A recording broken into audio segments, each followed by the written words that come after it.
요한복음 18번째 강의 시간이 되겠습니다. 폭풍 속의 가정이라고 하는 책이 있어요. 러셀 무어라고 하는 분이 쓰신 것인데, 그 책에 보면 이 러셀 무어가 12살 된 아들이 있어요. 세뮤얼이라고 하는 이름을 가졌는데, 그 아들을 보면서 자신의 인생의 마지막을 예측하는 그런 장면이 있습니다. 제가 잠깐 그 대목을 읽어드려 볼게요. 내 인생의 마지막에 세뮤얼이 나를 돌보면서 어떤 짐을 지게 될지 궁금하다. 내가 쇠약하여 소재로 가는 계단도 못 올라가면서 내 모든 책을 끝까지 버리지 않겠다고 고집을 피우지는 않을까. 실버타운의 작은 아파트에는 서재를 둘 수 없다고 세뮤얼이 나를 설득하느라 애를 먹지는 않을까. 내가 병원에 누웠을 때 세뮤얼이 내 입에 흘러내린 침을 닦아 주게 되지는 않을까. 세뮤얼이 기억하는 나의 마지막 모습이 나의 환자용 변기를 비워준 일이거나 나의 인공항문 주머니를 바꿔준 것이 될까. 나는 세뮤얼이 그렇게 나를 기억하지 않았으면 좋겠다. 분주하게 설교하고 강의하고 텔레비전에서 중요한 쟁점들을 토론하는 아버지로 기억하기를 바란다. 그러나 그것은 헛된 희망이 될 것이다. 내가 마지막 숨을 들이마시려 애쓰는 순간에 나의 아들은 이전에 어느 때보다 진짜 나를 더 잘 보게 될지 모른다. 여러분은 삶의 마지막 순간을 생각해 보신 적이 있습니까? 설교를 시작하는데 원래 설교는 앞에는 좀 가볍게 시작하는 게 좋거든요. 그런데 대단히 무거운 주제로 설교를 시작하는 느낌이 들지요. 그러나 이 주제가 무겁긴 한 것은 맞습니다. 그러나 피해갈 수는 없는 주제라고 싶습니다. 삶의 마지막 순간은 누구에게나 현실이고, 그리고 불현듯이 우리에게 찾아올 수 있는 것이기 때문입니다. 러셀 무어가 말했던 것처럼 우리의 진면목, 여러분 누구십니까? 우리의 진면목은 아마 삶의 마지막 순간에 가장 정확하게 드러날지도 모를 일인 것입니다. 여러분은 삶의 마지막 순간에 자녀에게 또 가족들에게 그 누군가에게 어떤 사람으로 어떤 삶을 살았던 삶으로 기억되기를 바라십니까? 이 본문의 말씀은 세례 요한의 마지막 순간을 기록하고 있습니다. 삶의 끝자락을 기록하는 그런 말씀입니다. 14절 말씀에 보면 예수님께서 능력으로 기적을 행하시며 복음을 전파하시고 그것을 제자들에게 위임하시고 그 일을 제자들과 함께 하셨을 때 예수님의 이름이 드러났다 그랬어요. 예수님의 소문이 쫙 온 나라에 거의 이렇게 퍼졌다는 뜻이지요. 그런데 예수님에 관한 소문이 누구에게까지 알려졌는가? 왕궁에 있는 헤롯에게까지 알려졌다는 것입니다. 성경에 여러 명의 헤롯이 나옵니다. 헤롯하면 다 동일한 인물이 아니에요. 근데 가장 유명한 헤롯은 헤롯 대왕이라고 불리는 사람입니다. 예수님께서 태어나셨을 때 자신의 왕권에 위기가 될까봐, 누가 될까봐 그 비슷한 또래의 아이들, 영아사례라고 부릅니다. 그 비슷한 또래의 아이들을 다 죽여버려라 라고 끔찍한 명령을 내렸던 왕이 바로 헤롯 대왕입니다. 그런데 오늘 본문에 나오는 헤롯은 이 헤롯 대왕의 아들이에요. 헤롯 안디바, 일반적으로는 헤롯 안티파스라고 불리는 인물입니다. 사람들은 예수님을 두고 구약의 예언대로 엘리야가, 메시아가 오기 전에 엘리야가 먼저 와야 할 것이다 라고 하는 예언이 있어요. 근데 사람이 엘리야다 이런 이야기가 있었고, 또는 선지자 중에 그냥 한 사람일 뿐이다 이런 이야기들이 또 돌고 있었습니다. 그러나 이 헤롯은 예수님에 관한 소문을 듣는 즉시 직감했습니다. 세례 요한이 살아 돌아왔다고요. 이렇게 생각하는 것은 그가 어이없는 이유로 세례 요한을 죽였기 때문인 것입니다. 우리가 아는 속담에 자라보고 놀란 가슴, 소뚜껑 보고 놀란다, 이런 속담이 있지 않습니까? 자신이 세례 요한을 죽였는데 그것이 마음에 깊은 죄책감으로 남아 있었던 거예요. 그러니까 놀라운 일을 행하는 누군가가 나타났다라고 하는 소문을 들으니까 이 사람이 세례 요한 아닌가, 그가 다시 돌아온 것이 아닌가, 이렇게 생각하게 되었던 것입니다. 세례 요한은 당시에 대단히 존경받는 인물이었습니다. 그런데 이렇게 존경받는 인물을 이 헤롯이 왜 죽이게 된 것이었을까? 그것은 헤롯이 자기 동생의 아내 헤롯 빌립이라고 하는 사람이 또 있어요. 이복 동생인데 그의 아내였던 헤로디아를 이 헤롯 안디바가 유부녀들을 그렇게 좋아했대. 그래가지고 동생의 아내가 마음에 든 거예요. 그래서 억지로 이혼을 시키고 뺏었든지 이렇게 결혼을 하게 되었던 일이 있었습니다. 근데 율법, 하나님의 말씀에 의하면 형제의 아내를 내가 아내로 취하는 것, 이것은 불법한 일이었습니다. 이거 뭐라고 표현이 되어 있느냐면 이것은 더러운 일이다. 형제의 아내를 취하는 것은 더러운 일이다. 이런 말씀이 레위기 말씀에 나옵니다. 그런데 세례 요한이 이것을 비판하고 나선 것이었습니다. 이것은 죄고 당신은 잘못한 죄를 범한 죄인입니다. 이런 식으로 헤롯을 탄핵하고 또 비판하고 나선 것이었습니다. 헤롯은 세례 요한을 잡아 감옥에 가두었지만 죽이지는 못하고 있었습니다. 사람들로부터 존경받는 인물을 함부로 죽인다는 것은 정치적인 부담이 너무나 큰 일이었기 때문에 손을 대고 있지 못한 것이었어요. 그리고 헤롯이 이 세례 요한을 경건한 사람으로 알고 있었다는 것입니다. 이 사람은 괜찮은 사람이다, 의인이다, 이렇게 생각했을 뿐만 아니라 이 사람에게 어떤 끌림, 매력 같은 것을 느꼈다는 것을 알 수 있어요. 자신을 비판하는 그 말을 크게 번민하면서도 달갑게 들었다는 이야기가 나옵니다. 그러니까 자신을 비판하는 말, 이건 들을 때 기분 좋습니까? 아프지요. 상처가 되지요. 힘듭니다. 그런데 나에게 바른 말을 해주는 사람, 이렇게 느꼈던 것 같습니다. 그러나 헤롯의 불법한 아내 헤로디아의 생각은 전혀 달랐습니다. 그녀는 세례 요한에 대해서 분노했고 그를 죽여야만 자신의 결혼이 정당성을 얻을 수 있을 것이라고 생각하고 있었습니다.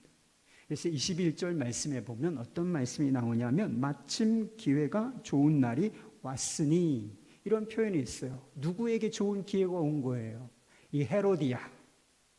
그러니까 헤로디아가 세례 요한을 어떻게든 죽이려고 하는 생각을 가지고 기회를 엿보고 있었다라고 하는 뜻이 되는 것이지요.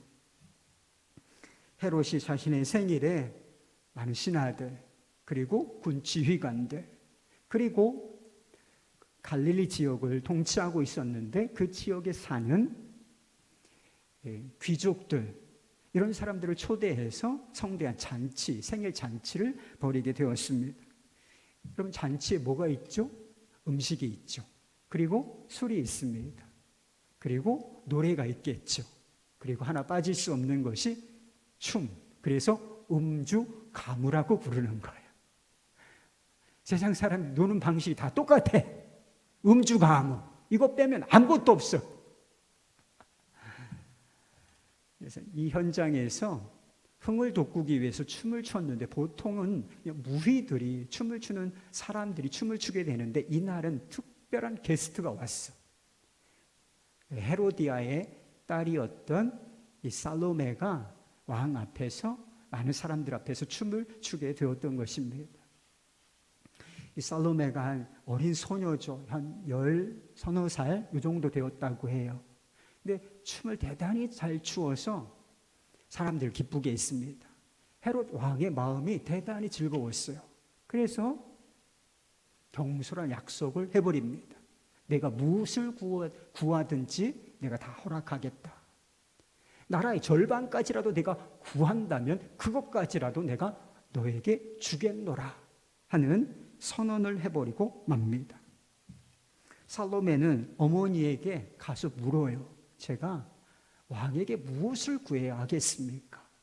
그때 헤로디아가 기회를 딱 잡은 거죠. 요한의 목을 요구하라. 그래서 이 어린 소녀가 당돌하게도 요한의 머리를 소반에 얹어 제게 주십시오 라고 요구하게 되는 것입니다. 헤롯은 이 요구를 듣고서 번민했다고 했습니다. 고통스러웠다는 것이지. 그러나 왕으로서의 체면과 권위가 떨어질 것을 두려워한 나머지 요한의 목을 가져오도록 지시합니다. 세례 요한의 삶과 사역은 이 한날에 헤롯의 생일 잔칫날 이렇게 속절없이 끝나버리고 만 것이었습니다. 우리가 본문 말씀을 통해서 여러 가지 메시지, 교훈을 얻을 수 있습니다. 분노가 그리고 복수심이 얼마나 위험한 것인가. 이 세례 요한이 알려진 바에 의하면 2년 동안이나 감옥에 갇혀 있었다는 거예요. 그러니까 이 헤로디아가 2년간이나 이 사람을 어찌 죽일까? 이렇게 분노, 복수심에 사로잡혀 이걸 연구하고 그 기회를 엿보다가 결국은 죽인 것이죠. 분노, 복수심이 이런 일을 해내는 것입니다. 여러분, 이것을 십자가 안에서 용서하고 풀어버리지 않으면 우리도 어떤 형태로든지 사람을 죽이거나 죽을 수 있다는 사실을 기억해야 하는 것입니다. 또 하나, 이 경솔한 맹세, 말 한마디가 얼마나 불행한 결과를 낳는지 여러분 똑똑히 보셔야 해요. 기분이 좋아진 것뿐입니다. 그런데 내가 무엇을 원하는지 나라의 절반까지라도 주겠다. 여러분, 이것 때문에 헤롯이 하나님의 역사 속에서 아주 불행한 일을 저지른 왕으로 기록되었다는 사실을 말 한마디가 얼마나 소중한 것인가, 신중하게 해야 하는 것인가, 이 말씀 통해서 우리가 깨달을 수 있는 사실이지요.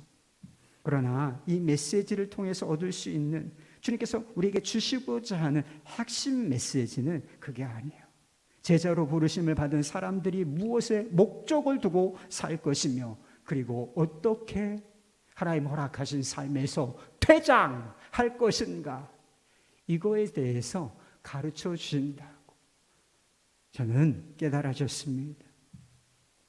세례 요한의 등장은 비교적 화려한 것처럼 보입니다.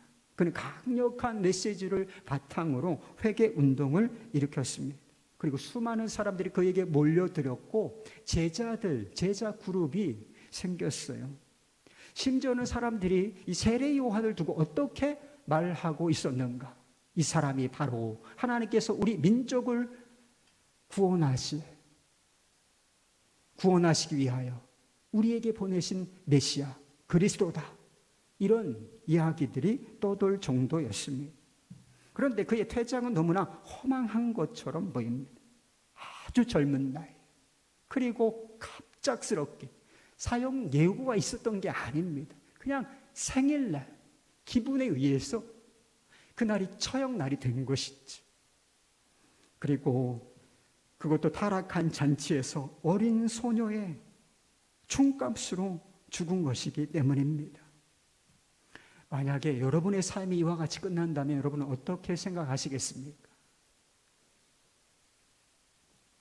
나는 복을 받았다, 하나님 감사합니다, 이렇게 생각하시겠습니까? 아니면 도대체 이게 뭡니까? 저는 억울합니다, 이대로는 죽을 수 없습니다, 여러분 이렇게 생각하시겠습니까? 아마도 후자의 가능성이 높겠지요. 아마 저도 그럴 것 같습니다.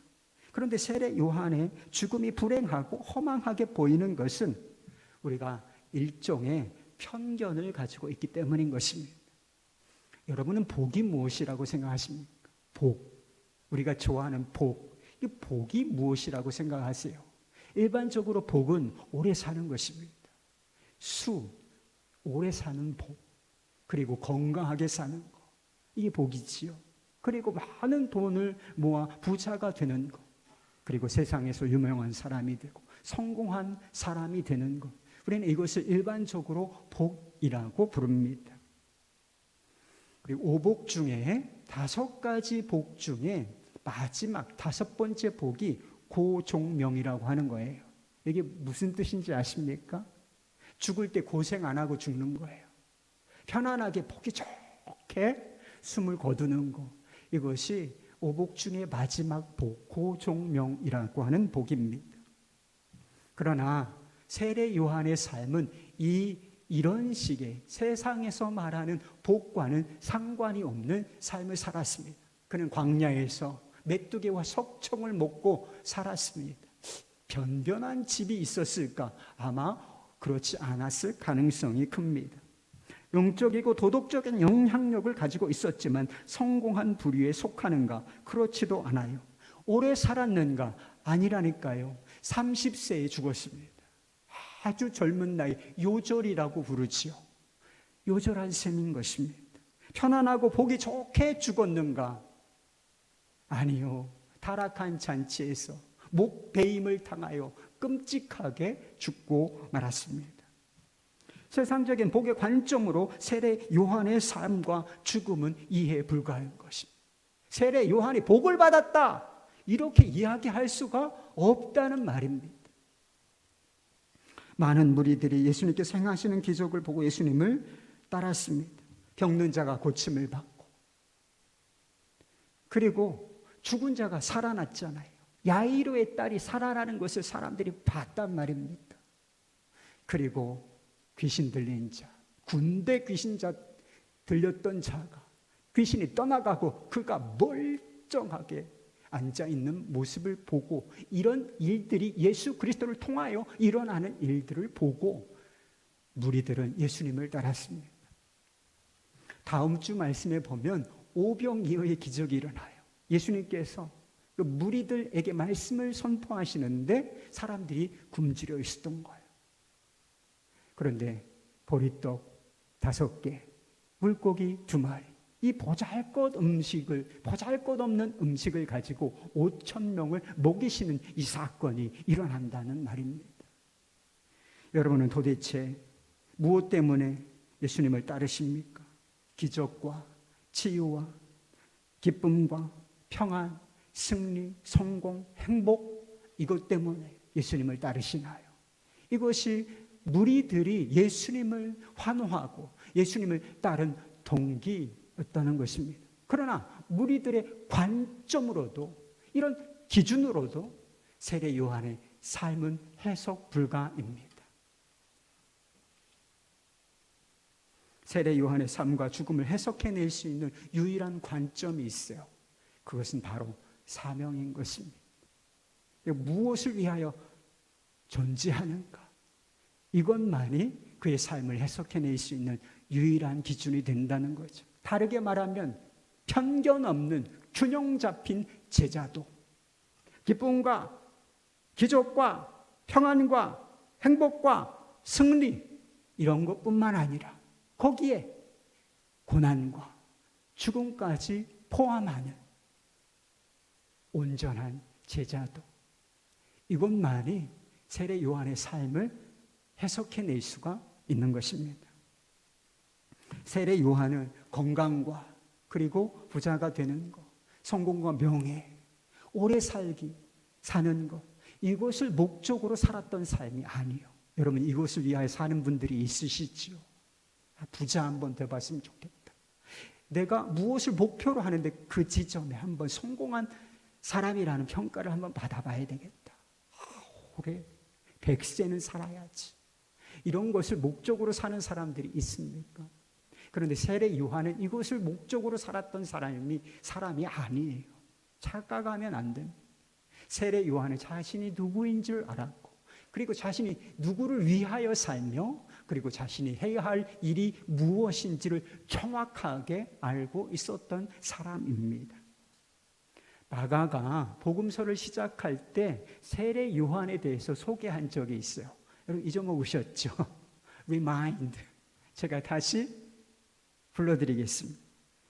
마가복음 1장 3절 4절 말씀. 광야에 외치는 자의 소리가 있어 가로되 너희는 주의 길을 예비하라. 그의 첩경을 평탄케 하라. 기록된 것 같이 세례 요한이 이르러 광야에서 죄 사함을 받게 하는 회개의 세례를 전파하니. 이런 말씀이 있어요. 세례 요한의 사명은 주의 길을 예비하는 것이었습니다. 다른 식으로 표현하면 예수님의 등장을 준비하는 것, 예수님이 오실 길, 예수님의 등장을 준비하는 것, 이것이 세례 요한이 가졌던 사명이었습니다. 복음을 받아들이기 전에 여러분 무엇이 필요합니까? 여러분 복음을 받아들이셨습니까? 그러면 반드시 여러분 안에 선행되어야 했던 무엇인가가 있는데 그것이 바로 회개인 것입니다. 회개 없이 복음을 받아들일 수 있는 길은 존재하지 않는 것입니다. 세례 요한은 마음이 완악해질 대로 완악하고 어두워질 대로 어두워진 세상과 그리고 사람들의 인격과 마음을 향하여 회개하라! 이 회개를 강력하게 외쳤습니다. 점점 회개의 부흥이 일어나기 시작했어요.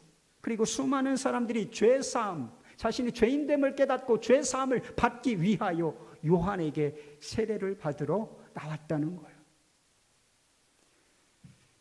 그는 사람들에게 주목을 받았지만 끊임없이 자신의 주목받기를 원치 아니하고 오직 주님께로 그 시선을 돌리기를 원했던 사람이었습니다.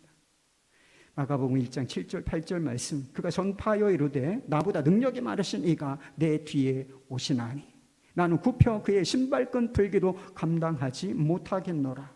나는 너희에게 물로 세례를 베풀었거니와 그는 너희에게 성령으로 세례를 베푸시리라. 진짜 죄사함을 받게 하는 사람, 진짜 죄사함을 받게 하는 그리스도, 우리의 영혼을 거듭나게 하시는 분, 그분은 내가 아니라 내 뒤에 오시는 그분이라는 거예요. 그분이 누구죠? 예수님이신 것이죠. 드디어 예수님께서 등장하시고 사람들의 관심이 예수님께로 모아지기 시작했습니다.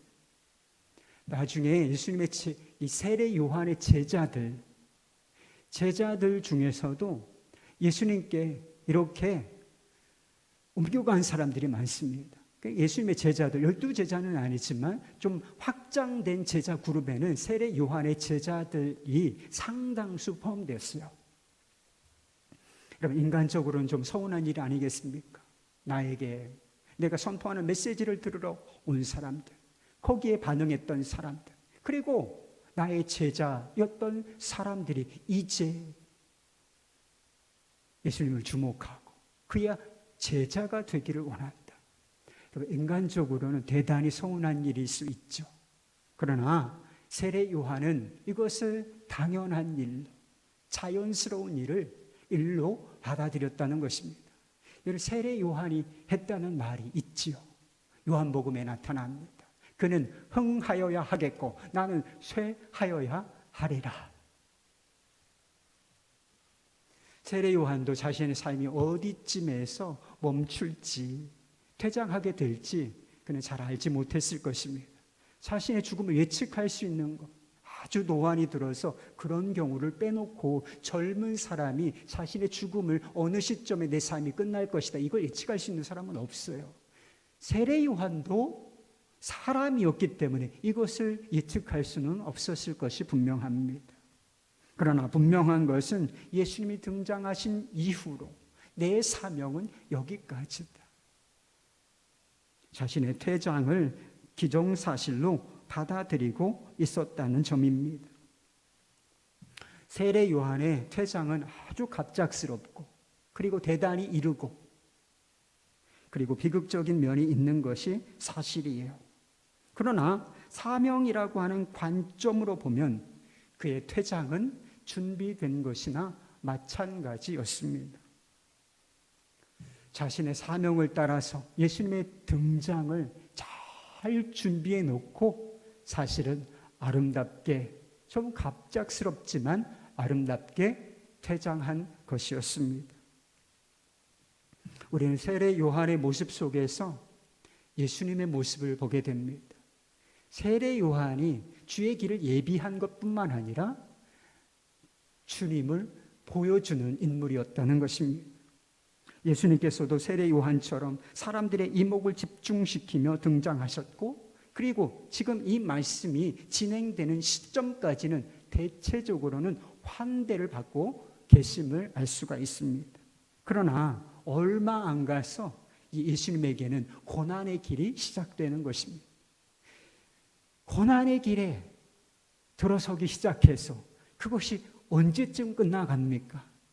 십자가로 마친다는 사실을 우리는 잘 알고 있지요. 30대 초반의 나이에, 그것도 갑작스럽게, 그리고 십자가에 달린 죄인의 모습으로 비참하게 죽으셨다는 것이지요. 예수님의 죽음은 황망하게, 그리고 어떤 면에서 비참하게 이렇게 느껴지는 것이 사실입니다. 그러나 예수님은 그 비참한 죽음의 현장, 십자가 위에서 무엇이라고 외치셨는가? 내가 다 이루었다. It is finished.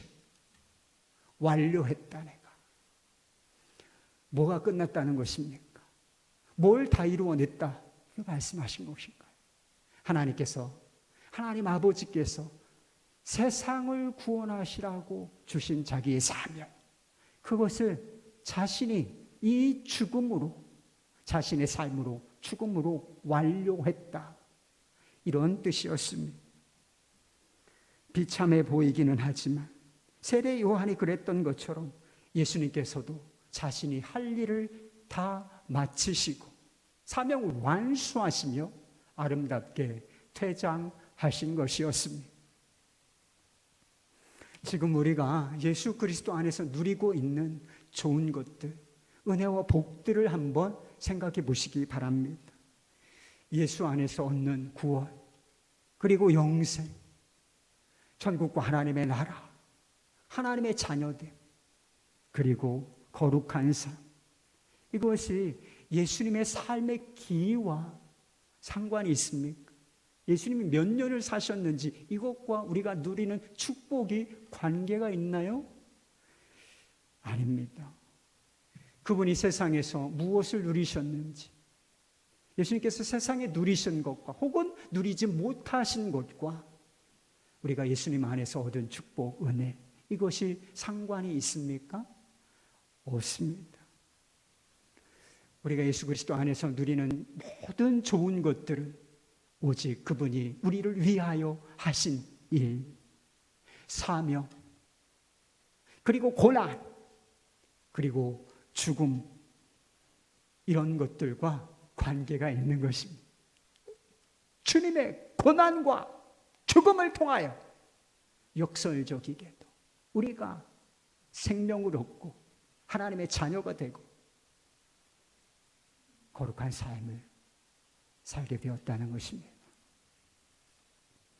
세례 요한은 예수님의 등장을 준비한 사람이었을 뿐만 아니라 예수님을 우리에게 보여주는 사람이었습니다. 여러분, 이것보다 고결하고 가치 있는 삶이 있을 수 있겠습니까? 예수님께서 이 세례 요한을 두고 하신 말씀이 있죠. 여자가 낳은 자 중에 요한보다 큰 자가 없도다. 여러분, 이것이 세상의 눈으로는, 그리고 무리들의 눈으로는 비참하고 그리고 황망한 죽음을 맞이했던 사람을 향한 예수님의 평가였습니다. 최고의 삶을 살아낸 자다, 이렇게 평가하셨다는 거예요. 삶의 가치는, 그리고 무게는 우리가 얼마나 오래 살았느냐, 여기에 달려있는 것이 아닙니다. 얼마나 우리가 호의호식이라고 하죠. 얼마나 좋은 것을 먹고 좋은 옷을 입으며 좋은 곳에서 살았느냐, 이것에 달려있는 것이 아니에요. 우리가 얼마나 많은 돈을 모았으며 그리고 얼마나 성공한 위치에 올랐느냐. 삶의 가치와 무게가 여기에 달려 있는 것도 아닙니다. 이것으로 삶의 가치와 무게가 평가되는 것이라면 헤롯과 그의 잔치에 초대되어 먹고 마시던 사람들, 이 사람들이 가장 복이 있고 가장 가치 있는 삶을 살았다고 해야 하겠죠. 그러나 하나님께서 보시기에 가장 허망한 삶을 살았던 이들은 바로 헤롯의 무리였어요. 하나님 그분의 뜻과는 무관한 채 오직 육신의 욕망이 이끄는 대로 살다가 의미 없이 퇴장해버린 사람들이기 때문인 것입니다. 삶의 가치, 무게가 무엇과 관련이 있겠습니까? 내가 해야 할 일을 했느냐, 이것과 관계된 것입니다. 여러분, 사랑해야 할 사람을 사랑했습니까? 내게 주어진 일이 있는데 이런 그것을 완수하셨습니까? 내가 가야 할 길을 걸었느냐, 내가 의미 있는 삶을 살았느냐, 이것이 삶의 가치와 무게를 평가하는 기준인 것입니다. 그럼 우리는 그리스도인이라고도 불리고 그리스도인들이 누구인가? 곧 예수님의 제자들인 것입니다. 제자는 어떤 사람입니까? 제자는 그리스도 안에 있는 구원을 아는 사람들, 그리고 구원과 함께 주어지는 선물, 기쁨, 평안, 행복, 이것을 아는 사람들이죠. 승리와 영광을 아는 사람들입니다. 예수 그리스도 행복의 시작. 우리가 전도할 때 이렇게 외치잖아요. 그런데 제자의 길이 이것만 있는 것입니까? 제자가 아는 것들이 이것뿐인가요? 그렇지 않습니다. 제자란 자신에게 주어진 사명이 있다는 것도 아는 사람입니다. 그리스도를 따르고 그 길을 가기 위하여 지불해야 할 대가가 있다는 사실도 아는 사람. 예수님께서 우리에게 지라 말씀하신 십자가, 그 십자가를 져야 하는 사람이라고 하는 사실도 아는 사람, 제자인 것입니다. 사도 바울이 제자의 길을 이렇게 간단하게 요약했던 적이 있어요. 로마서 8장 17절 말씀. 자녀이면 또한 상속자, 곧 하나님의 상속자요 그리스도와 함께한 상속자니 우리가 그와 함께 영광을 받기 위하여 고난도 함께 받아야 할 것이니라. 제자의 길에 뭐가 있어요? 특권이 있습니다. 하나님 나라의 상속자가 되는 특권, 이것이 있을 뿐만 아니라 고난도 함께 있다는 거예요. 이게 제자의 길이라고 얘기하고 있는 거예요. 이 고난은 우리가 몸이 갑작스럽게 아프다든가 이런 비자발적인 어쩔 수 없이 당하는 고난을 의미하는 것이 아니라 제자의 길을 가기 위하여 스스로 자발적으로 겪는 고난을 말하는 것입니다. 복음을 전파하고 하나님께서 우리에게 주신 사명을 붙들고 십자가를 지기 위하여 당하는 고난, 이 고난을 의미하는 거예요. 그런데 중요한 것은 사도 바울이 이것을 저주의 길이라고 부르지 않고 주와 함께하는 영광의 길이라고 부른다는 것입니다. 존 스토츠 목사님이 얇은 책 하나를 쓰셨는데 노년에 아주 이제 돌아가시기 그렇게 오래되지 않은 시점에 제자도라고 하는 책을 하나 쓰셨어요. 제자도 챕터가 8장입니다. 그런데 마지막 8장에 제목, 소제목이 죽음이에요. 제자도에 뭐가 포함되어 있다는 것입니까? 죽음까지가 포함되어 있다라고 하는 뜻이었습니다. 거기에 보면 아도니람 저드슨이라고 하는 선교사의 이야기가 나와요. 그는 버마, 지금은 미얀마로 나라 이름을 바꿨어요. 그는 젊은 시절에 아내가 될 사람 앤이라고 하는 여인에게 프로포즈를 하면서 이렇게 말했다고 합니다. 나와 결혼해 주십시오. 나와 함께 아시아 정글로 가서 거기서 그리스도를 위하여 함께 죽읍시다. 우리 여자분들 이런 프로포즈 받으면 응답할 거예요? 그리스도를 위하여 정글로 가서 함께 나와 죽으십시다. 저 오늘 받아들였어요. 얼마나 귀합니까?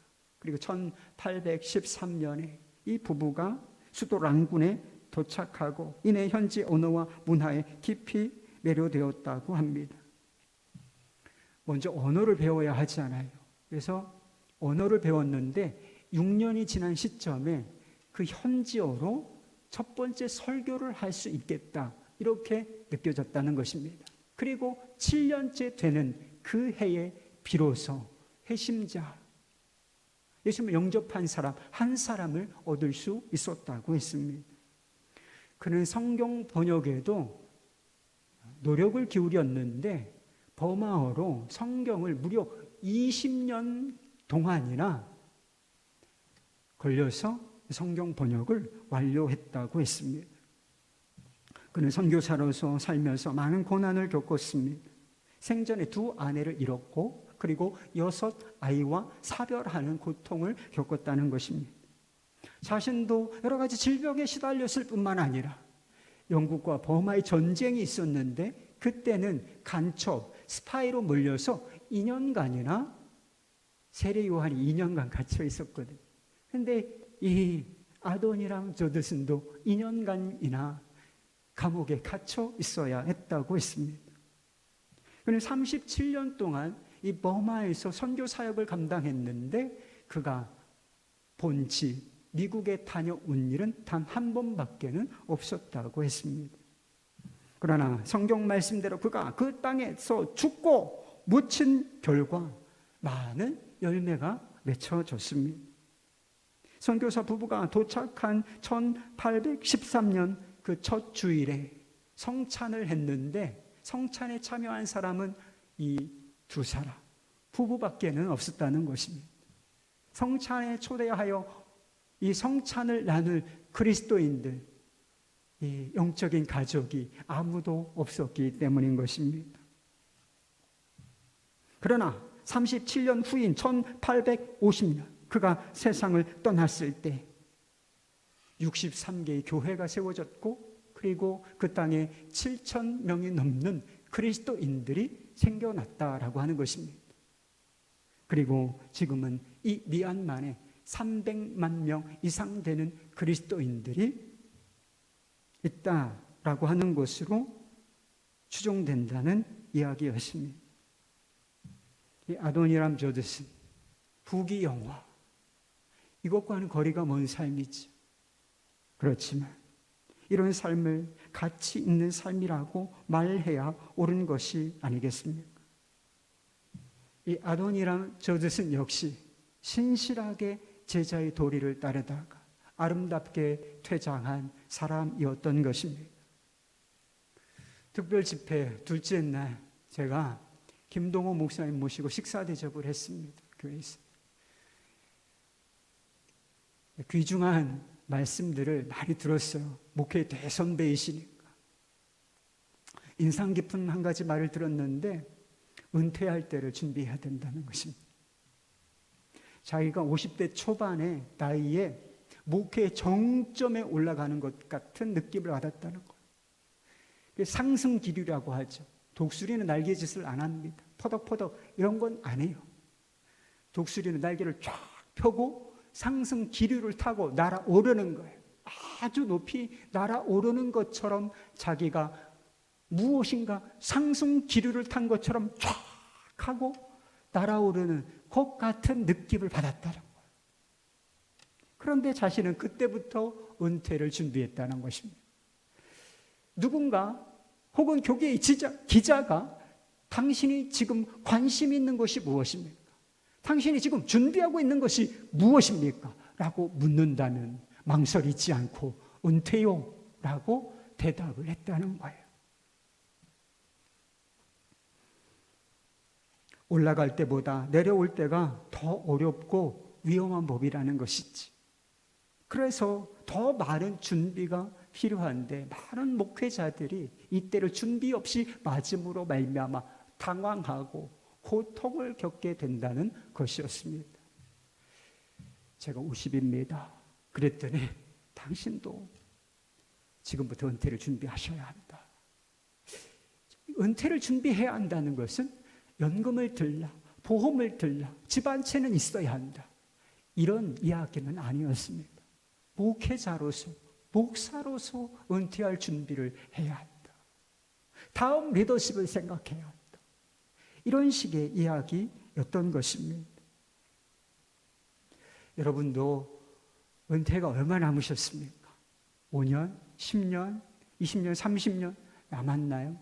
그래도 은퇴할 시점이 반드시 옵니다. 할 수 있다면 여러분 은퇴 준비를 잘 하시기를 바라요. 그러나 직장에서 은퇴하는 것보다 더 중요한 은퇴 준비가 필요하다는 사실을 여러분은 잊으시면 안 됩니다. 하나님께서 우리에게 허락하신 삶 자체에서 퇴장할 때가 온다는 사실, 그리고 그때를 하지 않으면 안 된다는 사실인 것입니다. 여러분, 무엇이 두렵습니까? 실패하는 것이 두렵습니까? 가난하게 사는 것이 두렵습니까? 아니면 일찍 죽는 것이 두렵습니까? 정말 두려운 일은 아무런 목적도 없이 그저 육신의 욕망이 이끄는 대로, 정욕이 이끄는 대로, 물욕이 이끄는 대로, 성욕이 이끄는 대로, 안목의 정욕이 이끄는 대로 살아가는 것입니다. 하나님 나라 사명과는, 복음과는 아무런 상관이 없이 그저 그렇게 살다가 의미 없이 퇴장하는 것, 이것이 가장 두려운 일인 것입니다. 삶의 마지막 순간에 여러분 올 것입니다. 삶의 마지막 순간에 나는 내가 해야 할 일을 했다. 아쉬움도 없고 후회함도 없는 사람이 있다면 그는 정말 인생을 잘 살아낸 사람이 아니겠습니까? 예수님을 멋지게 등장시키고 소리 없이 퇴장한 세례요한, 예수님을 선명하게 보여주고 안개처럼 사라진 세례요한, 우리의 삶의 한 절이라도 그와 같기를 바랍니다. 우리 함께 기도하십시다.